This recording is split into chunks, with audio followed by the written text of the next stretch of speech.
Muchos años después, frente al pelotón de fusilamiento, el coronel Aureliano Buendía había de recordar aquella tarde remota en que su padre lo llevó a conocer el hielo.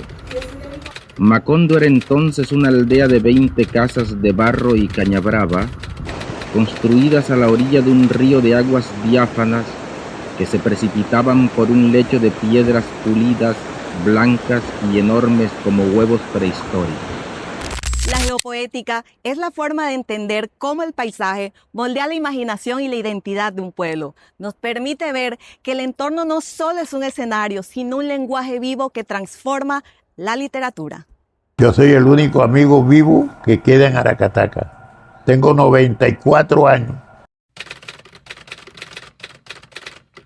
Él venía de Santa Marta de conocer el mar con el abuelo y vio el nombre de la finca, Macondo. Y se le quedó impregnado. Y Macondo era un pueblito aquí de Aracataca que ahora que ya se acabó el pueblito, ahí en Fundación, que Fundación pertenecía a Aracataca. Y Macondo es un árbol inmenso que lo usan para hacer canoa. Entre el río Aracataca, la vastedad de la ciénaga y la sombra de la Sierra Nevada, García Márquez encontró los escenarios de Macondo. En el vaivén del mar y la fiebre de las bananeras, la historia tomó forma. Aquí, la geografía se hizo destino y la realidad se transformó en leyenda.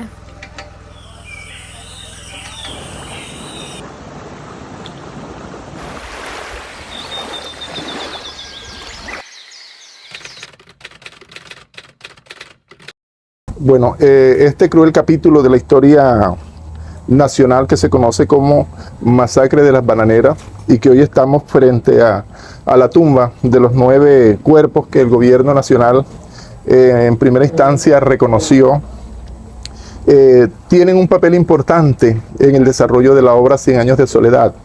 En parte es un acontecimiento que transversaliza todo, digamos, como la trama de esa obra, una obra importantísima para la literatura universal. Creo que Gabo siempre estuvo, digamos, desenvolviéndose en el contexto región Caribe y todas esas problemáticas, todos esos acontecimientos, todas esas historias de vida que narra él en la novela, no la recoge del inventario, del imaginario, no, la recoge de las vivencias de su propia familia. Y su familia estuvo muy vinculada con la región Caribe, desde La Guajira, pasando por el Magdalena, Bolívar, Sucre, incluso termina en el Atlántico, en Barranquilla, ya con un Gabo mucho más mayor, un Gabo pues adulto, ya un Gabo escritor. Te comentaba de la familia porque la familia Márquez y Guarán, sus abuelos, venidos de Barranca, llegan a Ciénaga.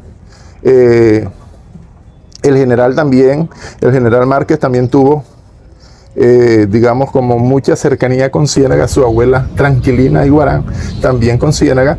Tranquilina tenía parientes en Ciénaga, los Cotes, que todavía es una familia que existe, que todavía encontramos en Ciénaga, pues varias descendencias de los Cotes, parientes de Tranquilina Iguarán Cotes.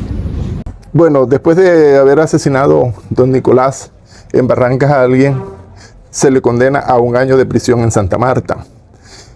Cumplido el año de prisión, él no regresa a Barranca, sino que se viene y se radica en Ciénaga, aquí cerca de las parientes de Tranquilina.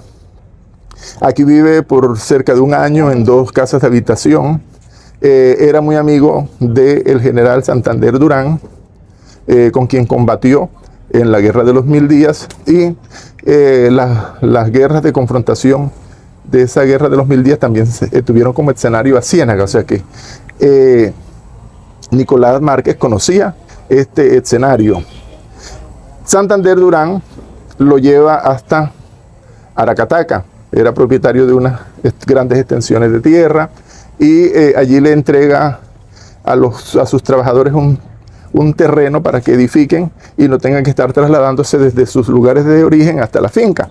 Y así es como surge ese pequeño pueblo que hoy conocemos como Aracataca. Entonces mira cómo hay un hilo conductor que es el territorio en la vida de Gabo, en la vida de los parientes de Gabo, pero que también se ve cruzada en la novela. Es quizás el recorrido que hacen las familias que fundan a Macondo, esa travesía que hacen por la sierra, por el mar, por la ciénaga, y se radican en ese hermoso pueblo que hoy es Aracataca. O sea, Aracataca es un hijo de ciénaga, es un hijo, las tierras fueron entregadas por un cienaguero a ese grupo de campesinos que trabajaban en sus haciendas.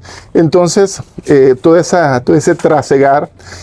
Además que Gabo también nace, digamos, como un año antes de ese acontecimiento, y ya su parentela estaba radicada en esta región de la zona bananera, vinculados a la producción de banano. Entonces vemos cómo no puede ser ajeno este acontecimiento a esa gran historia que narra en 100 años de soledad.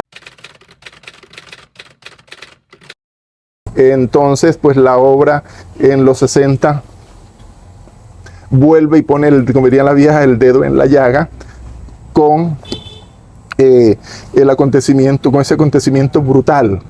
Porque en la tradición oral se hablaba de la cantidad de muertos, no solamente los 9 que el gobierno reconoció y que están en actas, sino que fueron más de 1000, fueron miles. Gabo lo lleva a una cifra astronómica, pero que de pronto no es tan distante a lo que hoy por hoy podemos nosotros conocer. Recordemos que ya Estados Unidos, la CIA, desclasificó los archivos de la United Fruit Company, y en ese momento, en la correspondencia cruzada entre los trabajadores y los empleados del gobierno de Estados Unidos y el gobierno de Estados Unidos, se cruzaban telegramas donde se habla más de 1500 muertos.